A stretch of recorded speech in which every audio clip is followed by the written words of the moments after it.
en secreto hasta 13.000 personas en esa cárcel. Pero claro, estamos hablando de datos que terminan en 2015, pero la represión no terminó ni de lejos en ese año. La cárcel tiene una superficie de 1,5 kilómetros y se calcula que en los momentos de mayor ocupación pudo tener hasta 20.000 personas.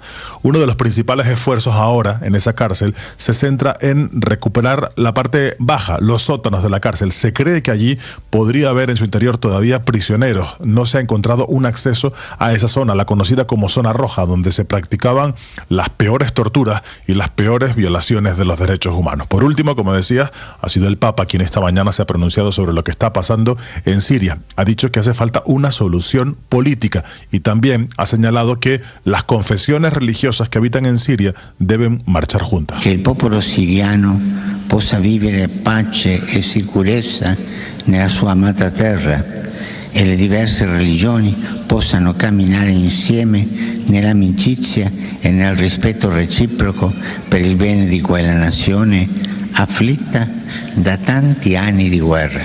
Los periodistas sobre el terreno han confirmado que esta mañana en Damasco, por ejemplo, se está recuperando una cierta normalidad, con por ejemplo el restablecimiento de los sistemas de transporte público. Por cierto, el gobierno provisional, el que ha tomado el poder en Siria, ha hecho un llamamiento a los emigrantes, a quienes abandonaron el país. Les pide que vuelvan lo antes posible. Se necesita, dicen, ese talento humano para sacar adelante este país después de los oscuros años de la dictadura, Néstor. Estás escuchando Blue Radio. Escanea este código y suscríbete a nuestro canal de YouTube, @Blue Radio Co. Y disfruta y participa de la programación de Blue Radio. Blue Radio, le ponemos cara a la radio. Blue Radio, la alternativa. En una época que nos emociona, así suena la Navidad en Blue. Comenzó la Navidad, póngase en modo arbolito. Estamos hablando de Navidad, hablemos precisamente de eso. No me digas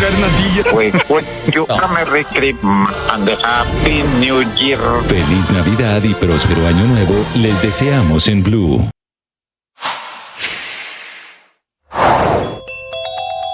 El camino de la EPS Sura parece llevar a una intervención del gobierno sobre esta EPS que tiene 5.3 millones de afiliados en todo el país.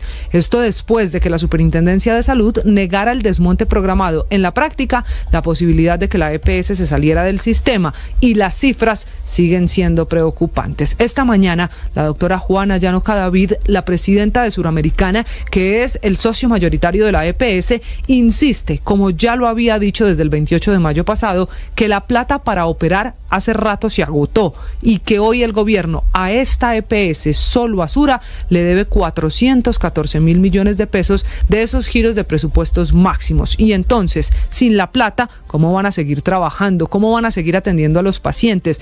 ¿Cómo van a cumplir el indicador financiero que exige la Superintendencia Nacional de Salud? Es que este parece un círculo en el que definitivamente no hay salida. La EPS necesita la plata para cumplir los indicadores que exige la Superintendencia, pero la plata no la gira el gobierno, que es el mismo que maneja y toma las decisiones en la Superintendencia Nacional de Salud. El problema es que con estas cifras, con la plata que le deben a la EPS Sura, se siguen incumpliendo indicadores que vigila la Superintendencia y que son criterios por los que en momentos anteriores ya un superintendente ha decidido intervenir otras EPS.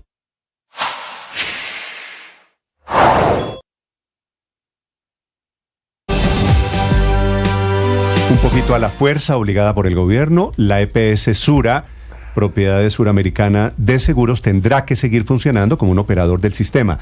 Había pedido hace 6 meses, en mayo de este año, que le dejaran desmontar sus actividades porque el negocio no era viable.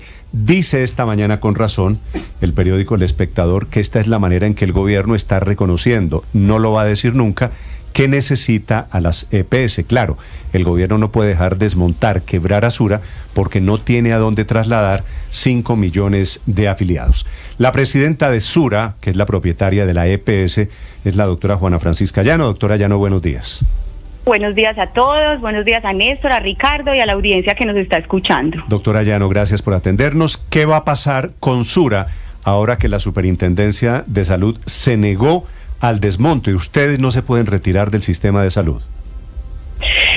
Bueno, pues como tú lo dices, es negativa, entonces EPS Sura permanece en el sistema de salud por disposición de la Superintendencia Nacional de Salud y estaremos prestando nuestros servicios y haciendo todo nuestro mejor esfuerzo, como siempre lo ha hecho esta EPS, para atender a nuestros usuarios y a nuestros afiliados. Todo lo que esté en nuestras manos lo vamos a hacer para seguir prestando el mejor servicio posible. Sí, pero doctora Juana, incluso en estos mismos micrófonos aquí en Mañanas Blue hace unos meses, casi 8, usted dijo que era la decisión más responsable retirarse del sistema de salud porque definitivamente la plata se acabó.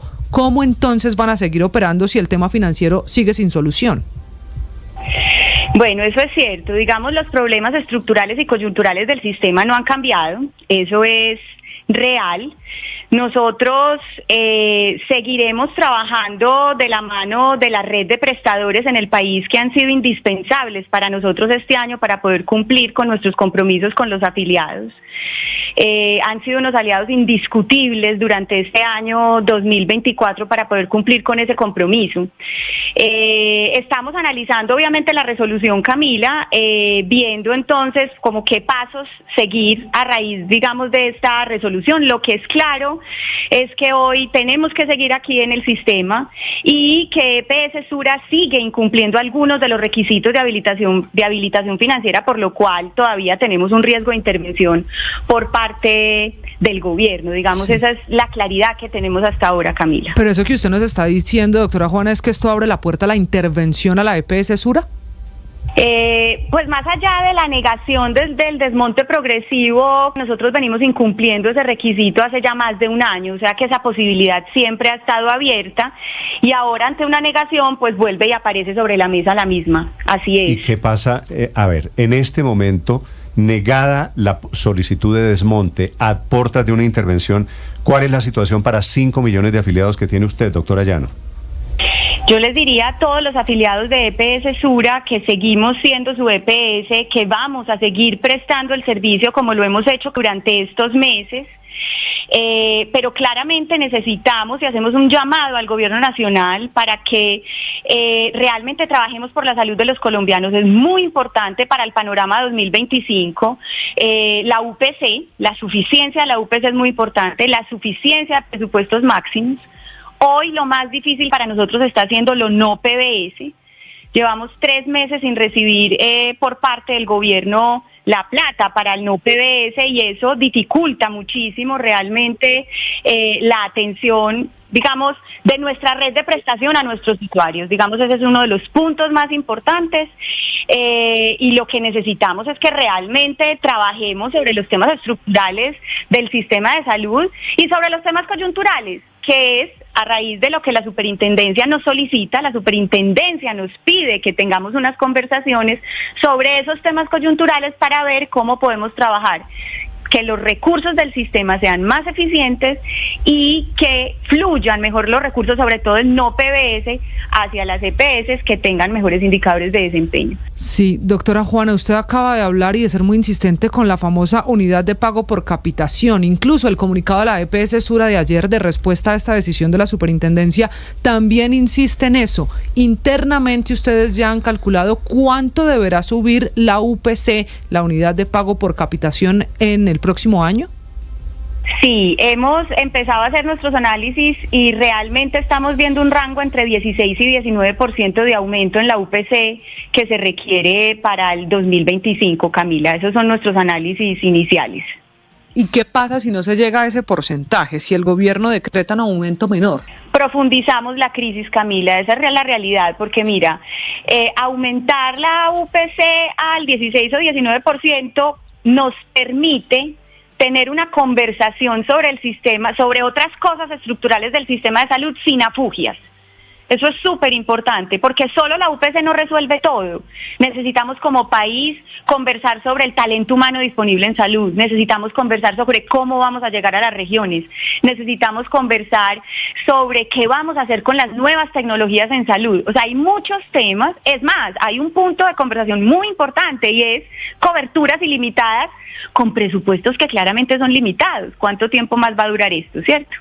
Sin embargo, si tenemos una UPC suficiente en el 2025, podemos tener digamos, habilitar el escenario para tener conversaciones sin afugias tan fuertes como las que hemos tenido en los últimos años. Doctora Juana Francisca Llanos, ¿son claras para ustedes las razones que expone la Superintendencia de Salud negando el desmonte progresivo del servicio por parte de la EPS Sura? Mira, como muy bien dice, recibimos la resolución a las 10:15 de la noche de anoche, los equipos las están terminando de leer. Sin embargo, la razón principal, que también nos la dijeron en una reunión que tuvimos en la superintendencia, tiene que ver con el hecho de que no existen o al día de hoy EPS que puedan recibir los usuarios de EPS Sura, con lo cual si se hubiese aprobado se hubiera podido profundizar una crisis. Eso es una realidad. Nosotros somos conscientes de que hoy no existe, digamos, esa EPS receptora y por eso hacemos el llamado. Eso es una prueba más de la crisis en la que está el sistema de salud y necesitamos trabajar conjuntamente para salir de esta crisis como país. Sí, doctora Llano, es cierto, como dijo el superintendente, que estas decisiones, la negativa al desmonte de la EPS Sura, ¿es convenida con ustedes? Mira, el proceso se surtió de acuerdo con los requisitos legales, de forma muy bien, cumpliéndose todos los plazos. La superintendencia cumplió, digamos, llamemos a cabalidad con lo que tenía que hacer la superintendencia. Eso es muy distinto a decir que nosotros acordamos una negación del plan de desmonte progresivo. Eso es una decisión exclusiva de la Superintendencia Nacional de Salud. Lo que nosotros acordamos con la superintendencia, porque siempre lo hemos hecho así, y es la disposición de esta compañía en pro del sistema de salud de los colombianos, fue conversar con carácter urgente sobre mecanismos para hacer más eficientes los recursos que hoy tiene el sistema y los flujos de los recursos, sobre todo en el caso del no PBS, y acordamos eso con la Superintendencia Nacional de Salud. Eso fue lo que se acordó. No el hecho de negar el plan de desmonte progresivo. Doctora Llano, son dos cosas distintas. Sí, pero con esta decisión de la superintendencia, ¿hay algún cambio, por ejemplo, en la medicina prepagada o en los planes complementarios? Ay, Camila, te agradezco muchísimo esa pregunta.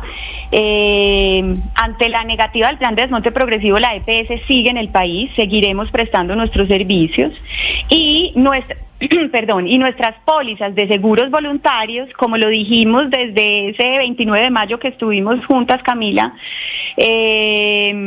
lo seguiremos prestando y lo seguiremos prestando independientemente de lo que suceda con la EPS. O sea, la EPS es una historia y las pólizas voluntarias de seguros son otra historia, y esta compañía es una compañía experta en salud que seguirá prestando servicios de salud a través de la EPS hasta que podamos hacerlo, y siempre a través de nuestras pólizas voluntarias. Sí, doctora Llano, pero hablemos de las cifras. ¿Cómo están las cifras de la EPS Sura?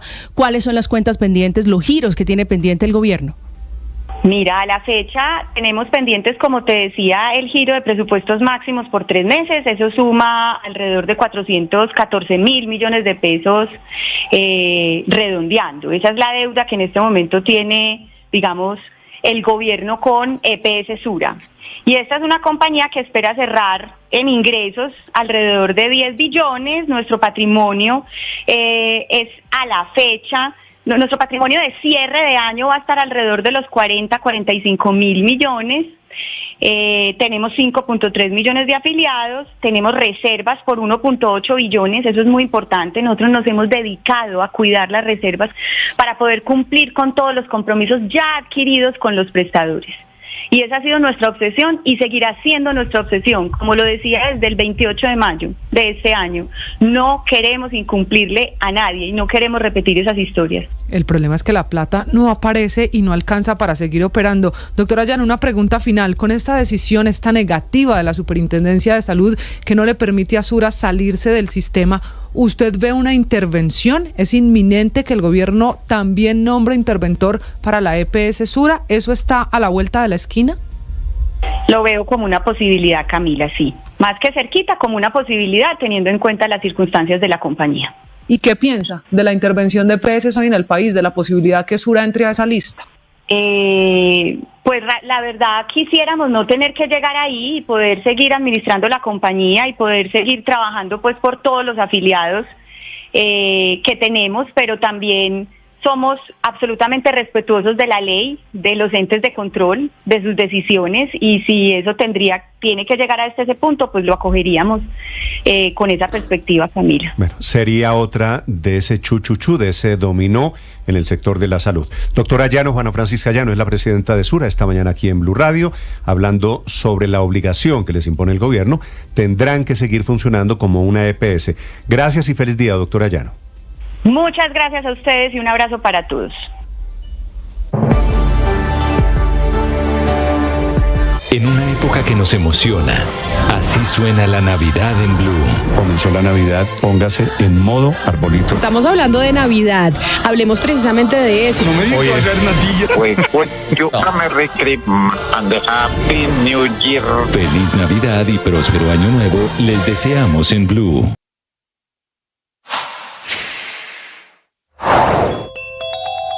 Está anunciando la Superintendencia de Sociedades esta mañana que somete al máximo grado de control a la sociedad Monómeros Colombo-Venezolanos. Pues ahora se da esta actuación en medio de lo que ha sido además el conocimiento de que estaría el ministro de Industria de Venezuela, Ale Saab, adelantando conversaciones con el grupo Nitron para vender por cerca de $300 millones esta compañía que tiene su centro de operaciones en la ciudad de Barranquilla. Pues anuncia entonces la Superintendencia de Sociedades que con esta medida de control de carácter urgente que está tomando de máximo grado de supervisión, no se está afectando a la empresa en cuanto a su propiedad ni tampoco a la disposición de sus acciones, pero ante una eventual venta o acuerdo que afecte a la participación de la sociedad en el mercado de los fertilizantes, deberán cumplir con el régimen de integraciones empresariales que vigila la Superintendencia de Industria y Comercio. Palabras más, palabras menos, tendrán que hablar con el gobierno colombiano para poder adelantar en detalle esta operación tras la medida que toma la Superintendencia de Sociedades.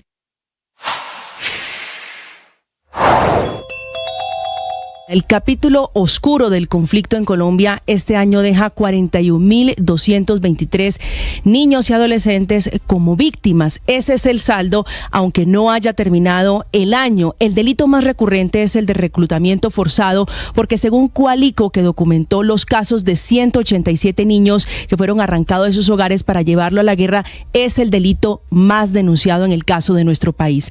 45 de esos 187 casos de reclutamiento ocurrieron en el departamento del Cauca, que es el departamento más golpeado por este flagelo, y no es coincidencia que inteligencia del ejército haya puesto al descubierto en las últimas horas la estrategia de expansión de la disidencia de las FARC en la zona del Plateado. Hay un plan macabro que involucra niños infiltrados en las escuelas y con orden expresa de reclutar otros niños para sus filas. Con esta modalidad, y es el punto clave, la disidencia de Mordisco se ha llevado este año 7 niños para el conflicto, 7 niños para la guerra. Es el día clave para definir si Colombia tendrá o no tendrá una nueva reforma tributaria. El gobierno intenta salvarla, inclusive recortando la expectativa de recaudo, que ahora va a ser de apenas 9,8 billones de pesos. Digo apenas porque la han bajado de 20 a 12, ahora a 9,8 billones de pesos, muy diferente a la expectativa original que tenía el presupuesto nacional. Se cayó en las últimas horas, producto de este recorte, el impuesto a las apuestas o juegos de azar en línea. Se cayó el impuesto a vehículos híbridos, que era impresentable. Querían subirlo de 5 al 19%, castigando increíblemente vehículos de consumo alternativo. Y se cayó el alza del impuesto a las ganancias ocasionales, que quería pasar de 15 a 20%. Pero crean nuevos impuestos. Le van a poner impuesto, por ejemplo, a quienes compran menos de $200 mensuales, para aquellos que hacen compras en Internet en plataformas internacionales. Amazon, por ejemplo, o Ali. Esas plataformas y esas compras van a pagar impuesto de renta. Para ser feliz, necesitamos ser pacientes. Es decir, vivir conectados con el presente. Entender el ritmo de cada situación y dar lo mejor de nosotros. Cuando nos desesperamos, lo único que hacemos es perder el control de nuestra vida. Cuando nos desesperamos, opacamos las habilidades que requerimos para responder ante esa situación. Por eso, hoy te invito a la serenidad. Hoy te invito a la paz.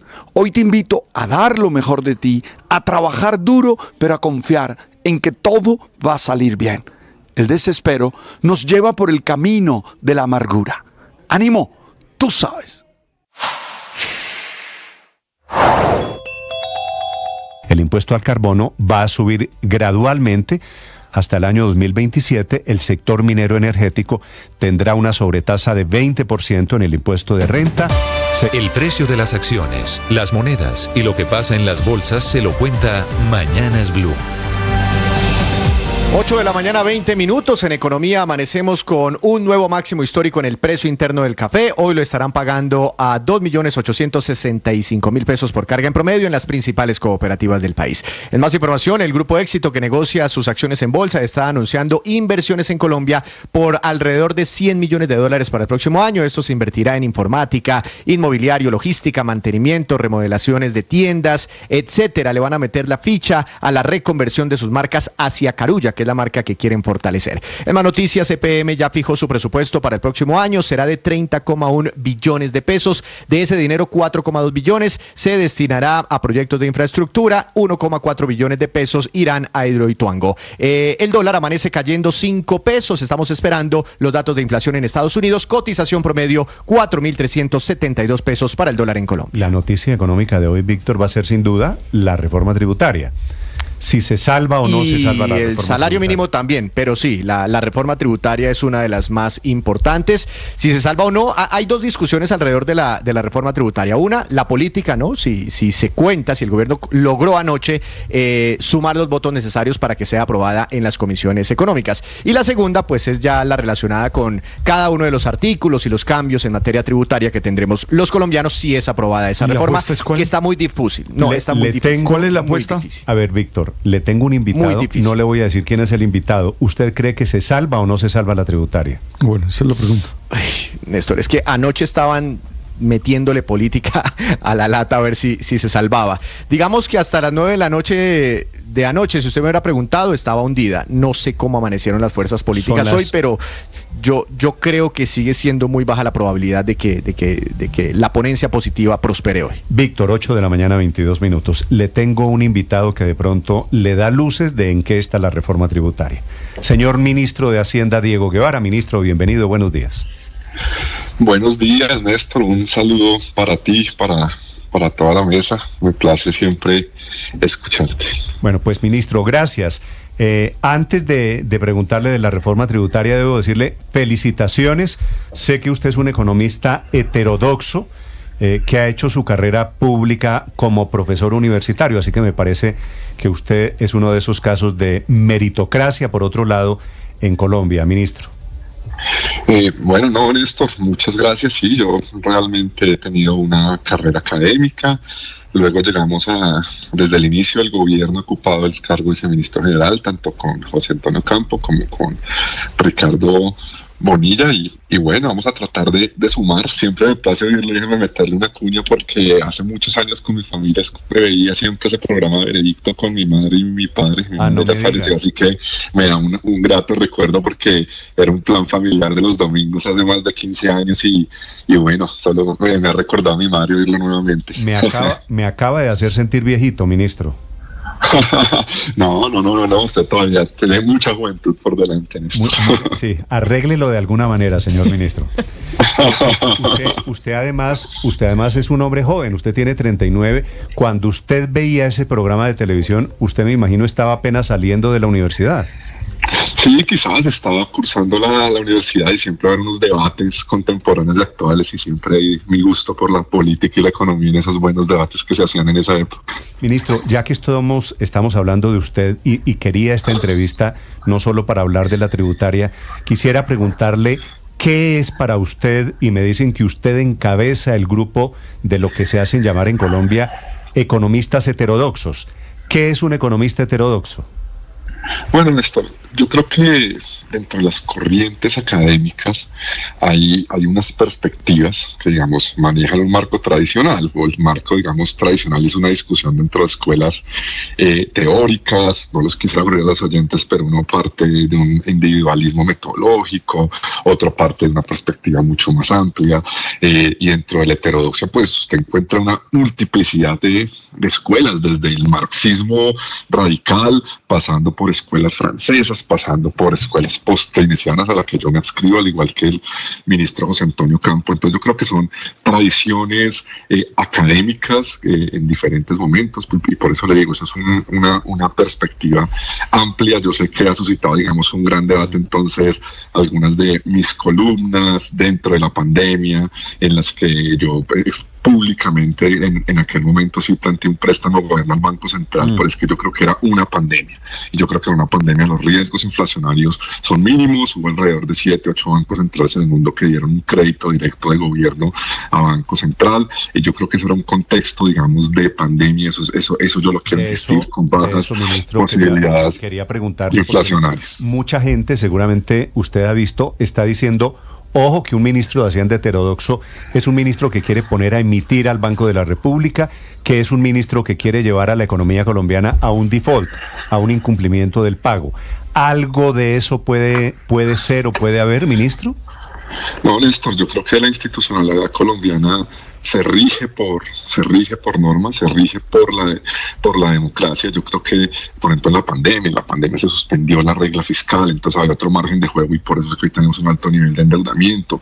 En la pandemia hubo relajamiento de las medidas, digamos que se salió de ese libreto estándar por ese escenario que había. Yo creo que hoy en este gobierno nosotros hemos sido pragmáticos en cumplir las leyes del país, y yo creo que eso es lo importante. Hemos mantenido el marco macroeconómico estándar enmarcado en regla fiscal, respeto a la independencia del banco, porque al final son leyes de la República, y eso no contradice, digamos, las posiciones teóricas dentro de las escuelas de pensamientos, qué tipos de modelos uno tiene, si son jalados por la oferta, por la demanda, pero yo creo que hay que leer las columnas y las opiniones en un momento y en un lugar. Entonces yo creo que cuando se me recuerden esas columnas, recordar el momento y el lugar, yo creo que eso es importante. De acuerdo. Y en este momento, ministro, y en este lugar, ¿usted está de acuerdo con respetar la regla fiscal al año entrante? Néstor, lo que pasa es que la regla es una norma constitucional, y nosotros la hemos respetado. Las reglas fiscales no son estáticas. Recuerde que la regla del 2011 tuvo una actualización en el 2021. Hoy hay debates en la Unión Europea sobre esos horizontes de las reglas, cómo se van actualizando esas normas, digamos, con los cambios de paradigmas. Nuestra regla fiscal, por ejemplo, tiene un ciclo petrolero, pero no tiene un ciclo de carbón, por ejemplo. Eso nos ha afectado, por ejemplo, un poco. Hacia adelante, cuando de las demandas de carbón disminuidas, tendremos que inscribir quizás minerales de la transición. Entonces yo creo que ese es un debate, pero en el fondo es el principio constitucional de la sostenibilidad de las finanzas públicas, que el Ministerio de Hacienda y Crédito Público respeta, y nos regimos por ambas cosas. Ministro, y para que nos metamos en el tema de la reforma tributaria, que ustedes llaman ley de financiamiento, ¿esta reforma tributaria que usted quiere sacar no modifica al fin y al cabo el tema de la regla fiscal? No, Néstor, realmente lo que tiene esta ley de financiamiento es adelantar el régimen de la ley de transición de la regla. La regla fiscal es una ecuación que debía entrar a full en el 2026. Y básicamente lo que hemos propuesto es que entre como mecanismo en el 2025. Esto está definido por la misma ley del 2021, tiene unas metas establecidas por la ley para cada año, y entrar ya con la ecuación en funcionamiento desde el 2026. Entonces son unas metas en el marco de la ley, y ese mecanismo está definido por la misma ley. Hay otro debate interesante que ha suscitado debate en la opinión pública sobre la introducción de una regla fiscal verde, que realmente es muy ponderada, es menos del 0.5% del PIB, sujeta a emisión de títulos verdes. Entonces tampoco es que todo lo volvemos verde para hacerle trampa a la regla fiscal, tampoco es eso, sino es un poco más en esa perspectiva de evolución de las reglas para cumplir con los acuerdos de París. Eso es una discusión hoy en el mundo, pero por supuesto en el marco de la sostenibilidad fiscal. Y en el marco de esa sostenibilidad fiscal, ministro, está en el horizonte lo que ocurrirá hoy con la reforma tributaria o ley de financiamiento. Hoy será el día clave en las comisiones económicas de Senado y Cámara. Ministro, nos desayunamos ayer con una meta de recaudos de 12 billones de pesos que de un momento a otro bajó a 9,8 billones de pesos con esa ley de financiamiento.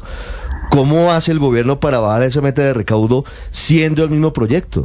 ¿Cómo hacen la magia? ¿Cómo bajan esa meta de recaudo tan drásticamente en un abrir y cerrar de ojos? Bueno, pues ustedes saben que realmente nos tocó sacar fuentes, principalmente juegos de azar para lograr radicar la ponencia. Yo creo que en un ánimo de concertar y en un ánimo constructivo con el Congreso de la República para avanzar en el debate legislativo, sacamos juegos de azar, lo hemos reemplazado por un impuesto de timbre y otras fuentes más, porque acá el objetivo final es financiar la inversión del otro año y complementar el PGN. Entonces, esta es la razón. ¿Por qué sacaron los juegos de azar? Bueno, el IVA, quiero decir, para los... El IVA, sí, claro que para sí. Para los juegos electrónicos, ¿no? Online. Sí, señor, para los juegos online, realmente una amplia discusión con los ponentes coordinadores, pues existen unas angustias sobre la informalidad en el mercado de las apuestas en línea que pueda generar esta medida, sobre todo por diferentes proveedores internacionales. Entonces se genera esa angustia también de un sector local. No hay entonces una claridad desde el legislativo. Nosotros hemos planteado una estrategia de cobrar por transacción. Creo que es lo más sano. Cada apuesta es una pequeña transacción que se podría grabar. Sin embargo, en los debates con el legislativo no se logró como un consenso, y en general por los riesgos de ilegalidad que genera. Esa es la preocupación, pero esto es una discusión que pues también desborda. Usted no lo puede decir, pero yo creo que yo sí lo puedo decir. Esto que está pasando con esta reforma tributaria, esto de haber sacado los juegos de azar, eso lo que demuestra no es un contubernio, una asociación que a mí me parece muy sospechosa entre congresistas y esas empresas que manejan los jugosos juegos de azar hoy en Colombia. Van y protestan las empresas. Yo no sé si hay plata de por medio y sacan a las empresas del IVA en la reforma tributaria demostrando una inmensa capacidad de lobby.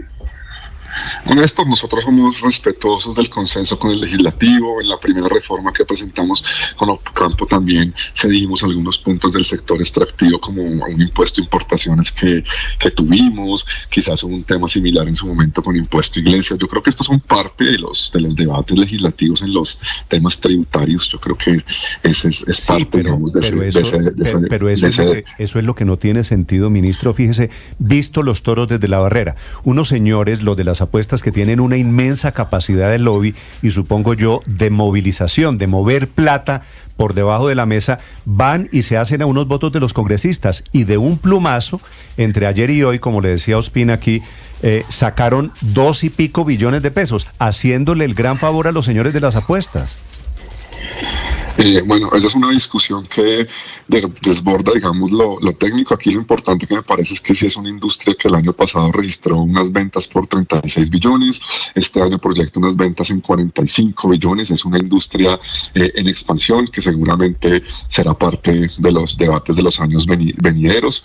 Hoy de nuevo en ese ánimo de concertación y con el objetivo de tener financiado nuestro presupuesto, hemos concertado, hemos buscado sustitución de fuentes. Al final es un diálogo constante con el Congreso. Sí, es que lo que me parece, ministro, que nació ayer es un nuevo poder en Colombia. A los poderes de los gremios, de unos empresarios, ahora hay que sumarle el poder de los señores de las apuestas, que me da la impresión de que están pisando con un pie muy firme aquí, porque lograron ya conseguir que les quitaran el impuesto en la reforma tributaria, ni más ni menos. Bueno, Néstor, nosotros, le insisto, nosotros hemos hecho un trabajo técnico, es una industria bien importante hacia el futuro para el recaudo del país. De nuevo, es como el mundo se va actualizando, seguramente en el mundo digital cada vez nos sorprendemos con nuevos elementos. Estos días ha sido suceso también en los medios, las rifas de los influencers, que creo que están incluso reemplazando la monetización tradicional a través de publicidad. Hay muchos elementos que entrarán en las discusiones, y bueno, de nuevo, aquí en la ponencia esto es lo que hemos logrado. Ministro, yo sabía que lo estaba metiendo a usted en un rollo y en un aprieto porque usted no puede decir esto, pero fíjese quién paga los platos rotos del poder del lobby de los señores de las apuestas. Entonces, producto, como no van a recoger plata de las apuestas, van a clavar a los colombianos de clase media que compran o que compramos en aplicaciones. Si uno compra en una plataforma internacional un pantalón, ahora le van a cobrar el IVA por eso. ¿Sabe por qué? Porque los señores de las apuestas no quieren pagar el IVA a ellos. Néstor, realmente esa propuesta estaba ya incluida antes digamos de hacer ese cambio. Nosotros, el espíritu de esta reforma, de nuevo, no es afectar la clase media, es una reforma que está buscando afectar impuestos a patrimonio de más de 9.200 millones, impuestos al carbono. En el tema de las compras por internet había también preocupación de algunos ponentes alrededor, que muchos empresarios y comerciantes al por menor de Colombia han visto afectados sus pequeños negocios con estas medidas. Entonces, parte del debate legislativo estará abierto hoy en las comisiones de ponentes, es parte, digamos, de ese debate. Yo creo que eso es lo importante que estamos hoy discutiendo. Sí, pero ministro, hablemos de esa proposición en particular que busca ponerle IVA del 19% a las compras que hagan los colombianos por internet que sean inferiores a $200, que son la mayoría, porque $200 a cambio de hoy son un poco más de 800.000 pesos. Esos son 2 pantalones para los chinos. Sí, la verdad es que mucha gente está haciendo compras cada vez más a través de aplicaciones como Amazon, Alibaba y otras. ¿Eso no termina al final también impactando de manera severa el bolsillo de los colombianos, entendiendo que la búsqueda de un fin positivo como es proteger a la empresa colombiana va en detrimento del bolsillo de millones de colombianos? Mire, yo creo que aquí hay, digamos, una aclaración importante, y es que no tiene IVA externo, y estas importaciones las hemos cuantificado en más de 5 billones, y al final es igualar la cancha. Usted lo ha dicho, usted lo puede hacer. Si yo compro una plataforma internacional algún producto y lo quiero comprar acá también en una tienda local, pues de alguna manera no estamos jugando en la misma cancha de los empresarios colombianos de ese tipo de productos del por menor, y usted lo puede revisar con cualquier tipo de producto. 5 billones, ministro, 5 billones son las compras en estas plataformas internacionales. En este tipo de claro, al final estos son importaciones que han crecido de una gran manera, y de alguna manera pues es importante en términos de esos empresarios locales para aumentar la competitividad. ¿Y cuánto van a recibir por el IVA a estas importaciones? Bueno, por el IVA a estas importaciones serán aproximadamente 800.000 millones de pesos. Sí. Ministro, ¿y no termina siendo un golpe a personas que ven allí una plataforma, literalmente una plataforma, para ahorrarse un IVA? Claro, al final yo creo que esto es el debate. Nosotros como gobierno nacional no hemos dicho no estamos de acuerdo con el día del no IVA, y por eso lo eliminamos. Yo creo que al final acá la idea es que todos jueguen en la misma cancha. Todos los empresarios locales que pagan sus impuestos de importaciones están compitiendo en una desigualdad de oportunidades. Si usted todos los días hace una compra de $200 en Amazon una vez al mes, entonces básicamente cumple la norma. Usted lo puede intentar en cualquier plataforma internacional y hacer, si quiere, usted cada día y su familia cada día una transacción. Entonces ahí va sumando, y esa es la estructura, y la plataforma le muestra cuando supera los 200, entonces le cobra el impuesto. Entonces básicamente lo que hace es diferentes transacciones. Yo creo que esto es una reflexión importante, pero sobre todo para que esos empresarios locales del sector del comercio compitan en la misma cancha. Pero de nuevo estamos abiertos, ministro, a la discusión. Si yo compro en Amazon o en Ali o en Wish o en las turcas o en las indias, en lo que sea, cualquiera de estas plataformas, ¿dónde pago el IVA? ¿Me lo cobra esa plataforma o lo pago cuando entre a Colombia? No paga IVA externo. Básicamente, si son menos de $200, no paga IVA externo. ¿Son $200 que diarios o mensuales? Hoy en día, ¿no? Por transacción. Usted puede en cualquiera de esas plataformas hacer diferentes transacciones. Entonces allí, digamos, también hay algunos espacios negros que no son claros, ¿sí? Hoy en día se paga después de la nacionalización. Entonces, yo creo que ese es, digamos, un punto de reflexión importante, sobre todo para ese comercio local, que es una parte importante que se ha visto golpeada en el PIB. Pero ministro, me llama mucho la atención que usted dice que con esta reforma buscan no impactar a la clase media, pero seguramente esta medida de los $200 por importación a través de plataformas, pues sí impacta a la clase media y, por ejemplo, triplicar el impuesto al carbono, esto va a impactar los precios de los combustibles, eso afecta a la clase media. Bueno, nosotros hemos avanzar, digamos, un poco más. Yo creo que el impuesto al carbono es un aumento gradual en 3 años, pensando un poco también en esa estrategia y realmente mucho más gradual si lo pensamos para tipos de combustibles como el jet fuel, como el ACPM, como el carbón, que no, pues que van a tener, que por supuesto afectan a una gran parte de la población, pero nosotros hemos hecho de manera progresiva, al igual que hemos sido hemos buscado consensos en el ACPM y demás. Entonces yo creo que son gradualidades distintas para pensar, digamos, en ese ajuste a ese tipo de impuestos. Ministro, yo creo que al final, si uno quiere avanzar como país, uno no tiene que tener simplemente la idea de no pago impuestos, sino más bien pago impuestos para que se inviertan bien y se mejore la distribución. O sea, los impuestos también tienen una dimensión distributiva, no solo fiscal. En este caso, por supuesto, la industria es fiscal, pero una perspectiva de país de mejorar la distribución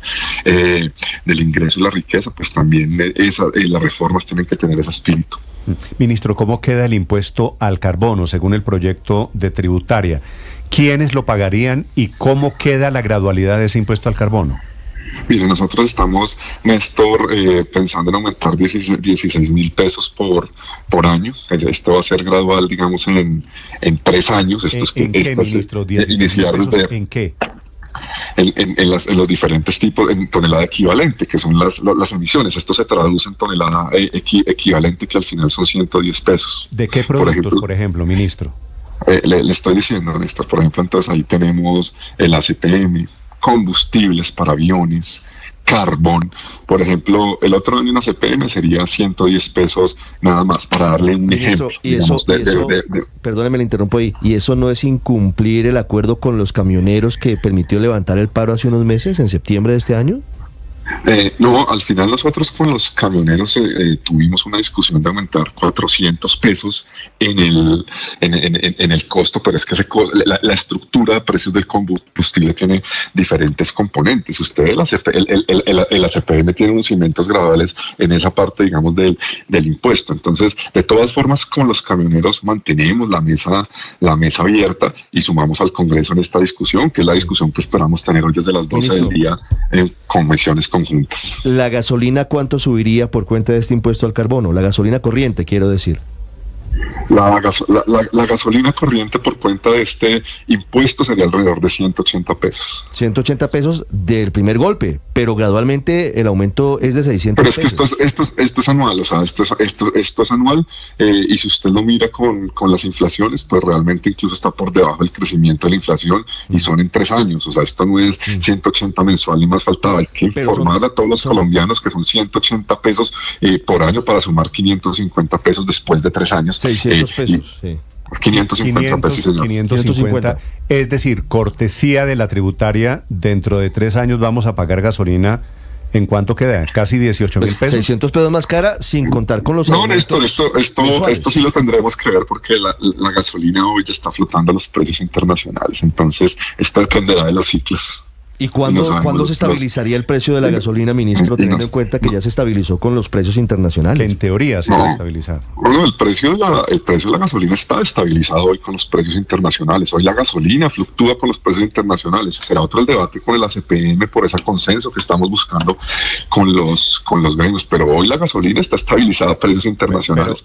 Pero, ministro, fíjese que usted me ha dicho a lo largo de toda la entrevista, no vamos a tocar a la clase media.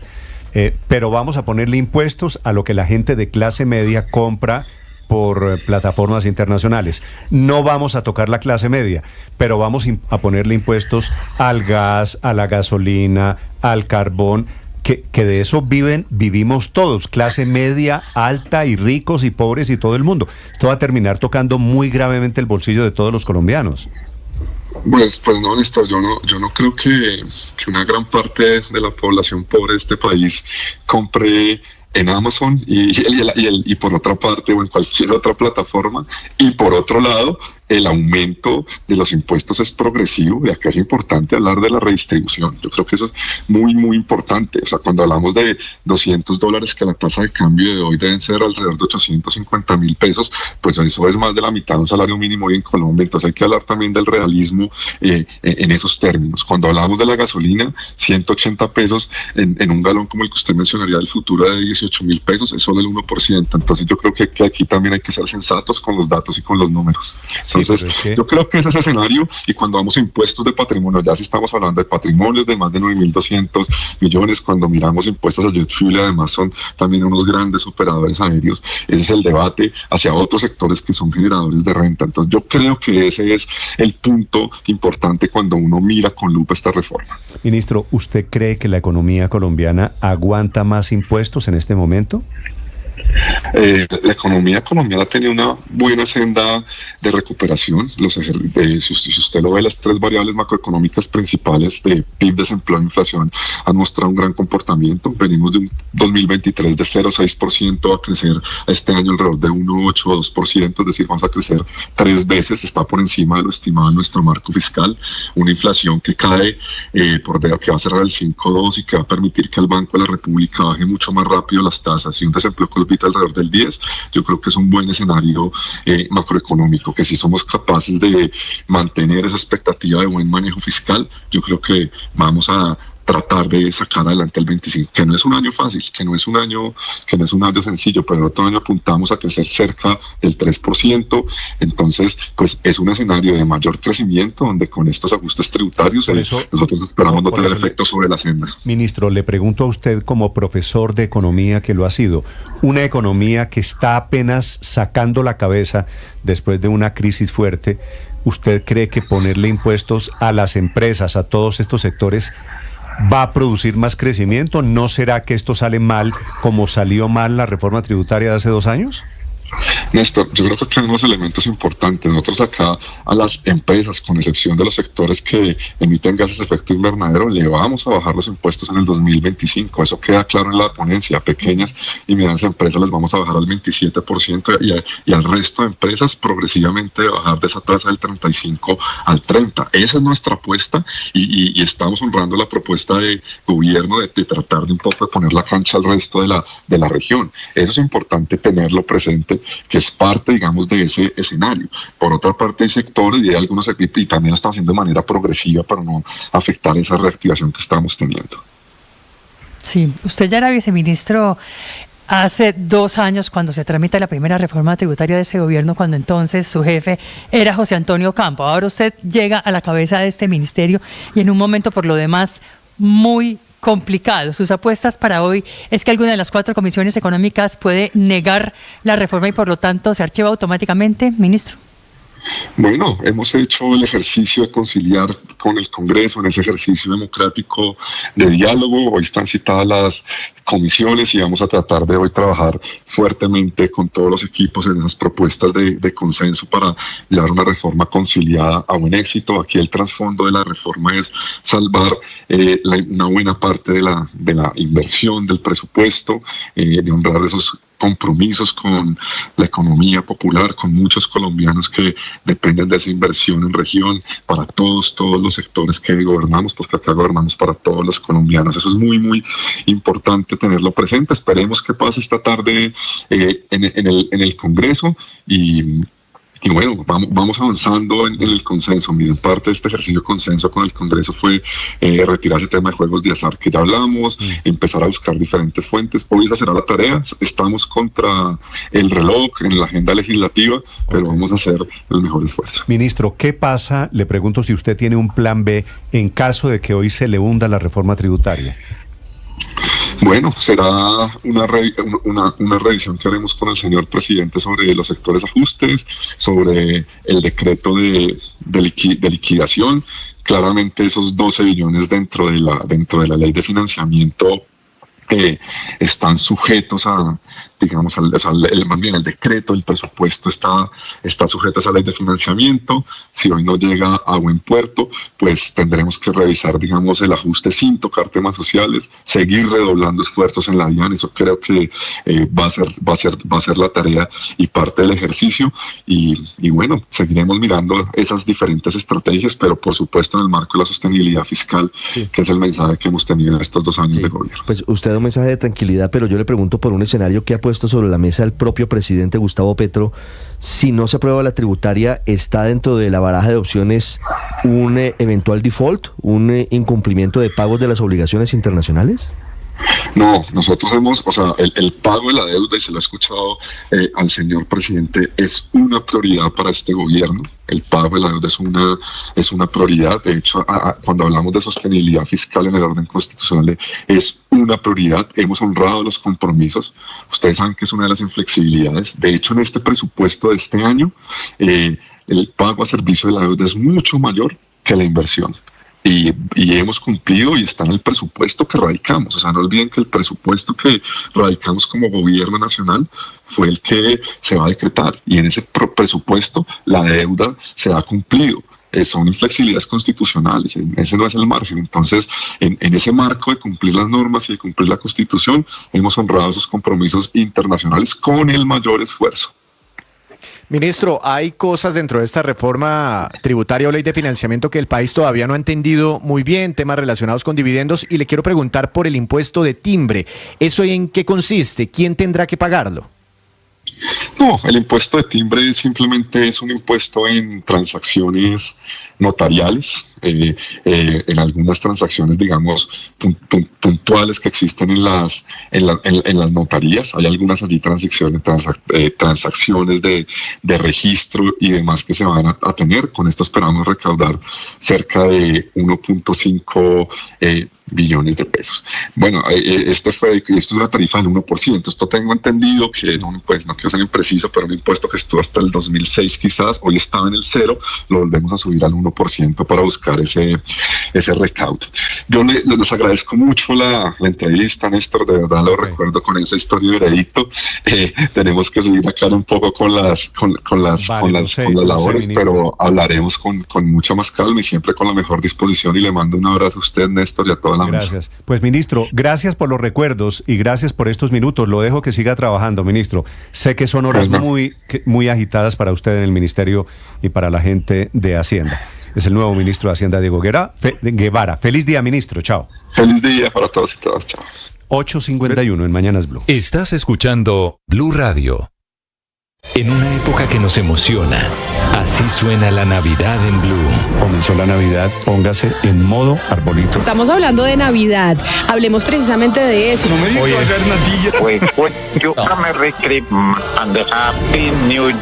Feliz Navidad y próspero año nuevo les deseamos en Blue.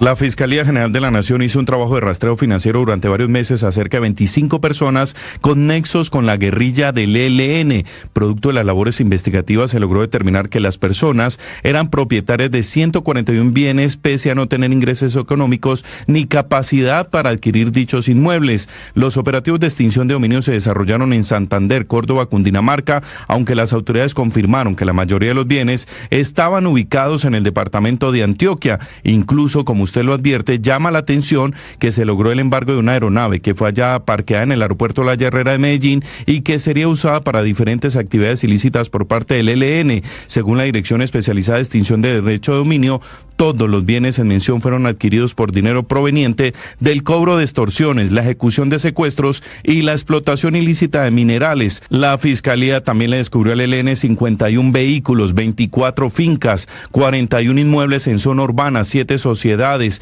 9 establecimientos de comercio y dinero en efectivo, tanto en pesos como en dólares. Destacan las autoridades que con este golpe dado al grupo delincuencial no solamente se afectan las finanzas de la organización criminal, sino que también el actuar que tiene en diferentes partes del país, especialmente en el departamento de Antioquia.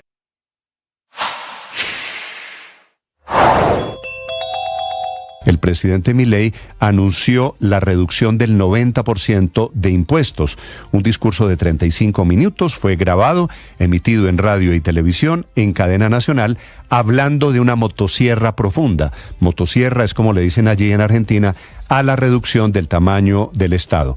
Anunció un tratado de libre comercio con Estados Unidos, anunció libertad para elegir en qué moneda viven o negocian los argentinos, quiere decir en la práctica la dolarización de la economía argentina, y ha presentado el presidente Milei en su primer año de gobierno, y por eso fue la alocución en modo aniversario, el plan nuclear para nuevas centrales y reactores que va a tener la Argentina. Pero el grueso fue la reducción de la carga tributaria para los argentinos y lo que él llama competencia entre las regiones. Las regiones decidirán cuál es más atractiva y cuál va a pagar menos impuestos para llevar más inversión. 8 de la mañana, 54 minutos. Entonces, Víctor, usted que compra por Wish, usted es categoría Wish, va a pagar el IVA por Wish, aunque la misma norma le da una ventanita, que es transacciones hasta $200. Si usted compra 190 y pico de dólares, no paga IVA. Y entonces cuando pero con esta reforma tributaria, si la aprueban, sí lo va a pagar. Claro, porque son por menores, cualquier transacción. Menores. Lo que pasa es que la gente estaba menudeando las compras. Entonces, en una transacción compraba los tenis, sí, por debajo de $200. Entonces, en otra transacción compraba el pantalón debajo de $, y de esa forma se ahorraba el IVA hoy, ¿no? Hoy. Entonces, se dieron cuenta de eso y ahora van a aplicarle el IVA a todo, por debajo y por encima de los $200. Usted paga 19% del IVA. Dice el ministro de Hacienda que esto no es de clase media. Yo le comparto, Víctor, mi experiencia personal. Personas que ganan poquito en mínimo o un poquito más del mínimo, mucho más común de lo que usted cree. Sí, es que esa cifra de los 5 billones de pesos a mí me sorprendió. 5 billones de pesos pues a través de estas plataformas. Aquí no están solo los ricos. Aquí no están solo los ricos haciendo compras a través de estas tema de que en Amazon compran los ricos, me parece que hay que reevaluarlo un poquito. Ahora, se pagan impuestos de importación, pero a ese impuesto de importación no tiene nada que ver, se va a cobrar ahora IVA. IVA del 19%, IVA pleno. Entonces esto es encarecer todos esos productos. ¿Usted qué plataforma utiliza, Víctor, la verdad? Temo, ok. Sí. Hay una que veo muy referenciada ahora que se llama Chain. Sí, es Chain buena. Es de ropa. Es buena. Yo soy clásico, yo soy Amazon. En mi caso, Amazon. Sí, Amazon. ¿Usted qué compra en Amazon, padre? Normalmente cosas que tienen que ver con libros, juguetes. Es decir, para mis sobrinos ahora le compré juguetes, los compré por Amazon. Ok, bueno, pues a eso va a tener que, tendría que pagar si se aprueba la reforma tributaria. Juguetes, 100.000 pesos, padre. Tome, IVA. 119.000. Y eso no es solo para los más ricos. Sobrino feliz. Sí. No, por eso, sí, Víctor, claro. Por eso le digo, yo no creo. Bueno, ahora, uno el tema de los impuestos los puede debatir, pero no los puede vender como eso es una caricatura. que no van a afectar a la clase media. Sí. Este es un tema, Néstor, pero los combustibles, eso afecta a la clase media. Y el impuesto al timbre, yo no creo que solo los ricos vayan a las notarías a hacer trámites. Entonces, pero esto de todas maneras hay una excepción para las escrituras públicas que tengan que ver con transferencia de bienes inmuebles. Allá quería llegarle. El tema es, los ricos son los que compran en plataformas en Amazon. Pero eso es de los mismos creadores que el aumento de la gasolina y el diésel solo va a afectar a las Toyotas. Era de los de las Toyotas. No, eso no es cierto, eso son posturas ideológicas. De entrada, el IVA es un impuesto indirecto, o sea, es un impuesto que grava al consumidor independiente de su ingreso. No hay impuesto IVA y no hay impuesto indirecto que grave solo a los ricos. Eso es una falacia, pues, que dijo aquí el ministro. Néstor, pero le voy a hacer esta cuentica muy rápida con lápiz y papel.